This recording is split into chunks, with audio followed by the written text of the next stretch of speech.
Molly and Charlie over here don't know any real commands. She knows kind of come, but her command for come is treat. Treat? Well, it did work earlier. So just like humans, dogs have self-esteem and pride that comes from mastering different skills. If the dog doesn't have any skills, it's hard for them to have much self-esteem or confidence. So in this video, I'm going to go over how we can teach our dogs to do some real basic stuff. So, sit. A lot of us like to say good dog. I talked to the guardians about this off camera. Good dog, if your dog sits, eats, sleeps, comes, eats its food, poops, means everything, so it doesn't mean anything. It doesn't hurt your dog, but it doesn't help. So what I do is whenever I say give the command, I say the command word, or reward a dog, I just say the command word only. Not good sit, just sit. Molly. So I want her to get up. So I'm just trying to get her to sit. So what I'm doing is going, there we go, sit. I'm going in an arc over her head.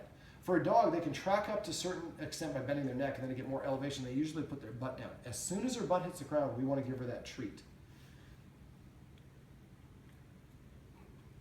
Sit. Don't say the word until the treat has gone into her mouth. Without getting too scientific, when the treat touches the tongue, electrodes or signals are going through her brain. If you say the word sit, oh, there we go, chill. If we say it too early, it doesn't make a stronger connection. Now, I just got done going over what I call passive training. So right there was an example of passive training. She laid down on her own. I wasn't trying to manipulate her into an LAY. She just did it on her own. I don't know why I'm spelling it because these dogs don't know how to do it anyways. But basically, out of habit. So every time that she lays down on her own, we're going to pet her and say the word chill is the word that I suggested, and we can change it to anything we want later on if the guardians want. But every time she comes and sits on her own next to me, I'm going to pet her and say the word sit. Now, interesting thing about dogs, when they feel good about themselves, their nose is parallel to the ground or tilted upward. You've probably seen your dog with something that's not allowed to have, and they're walking around with their nose in the air. Well, if we pet a dog under the chin, we can facilitate that nose up orientation and make the dog feel better about that particular command. If we pet a dog on top of the head with a tap, that usually creates a down nose orientation, and insecure dogs look down. So by simply just petting under here, we can actually help the dog feel better about that particular command. So again, for sit, what I want to do, I want to get her out of a LAY, so I'm just going to drop it on the ground to get her motivated to come up and get it. I'm just waiting for her to do it. I'm not telling her to do anything. She sees it there. She's thinking about it. Yes, we're filming this, so please take your time because this is exciting footage. Let's make it a little bit easier. How about if we jackpot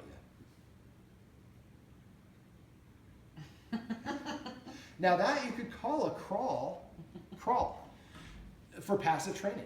Mm-hmm. So this is kind of a little bit of what they call free shaping. It's something you might want to Google if you're trying to train your dog. It's basically waiting for the dog to do something and then rewarding them for doing it. And with enough repetition, if we're doing it within that 3-second window, after a while the dog's inclined to do that thing a little bit more. There we go. Sit. If the dog gets up into a dance position, my way of saying no is by bending my elbow away and to take the treat away. Now when I'm using a treat to lure a dog, I'm going to keep it within an inch of the dog's nose. If I pull away too far, see how she stopped engaging? I'm luring her forward. There we go. Let's do it this way. I want to do another SAT. Sit. Much better now. Mm-hmm. Now we've been working with her for a little bit before we did this video, but she's picked up on this pretty quickly. Now to do the down, what I do is I take the treat, and I'm splitting these in half because she's a little dog. I'm putting it against her nose, and I'm just going to go straight down to the floor. Chill. As soon as her chest hits the ground, I release the treat in her mouth, and right after it's been released, I say the word chill. Come.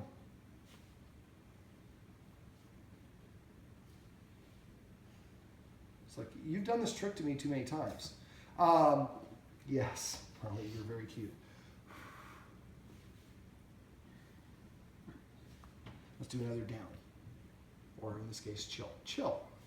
So teaching them, I like to teach these all together. We teach a puppy class, and so one of the things we do is we teach a sit, a down, and then an up.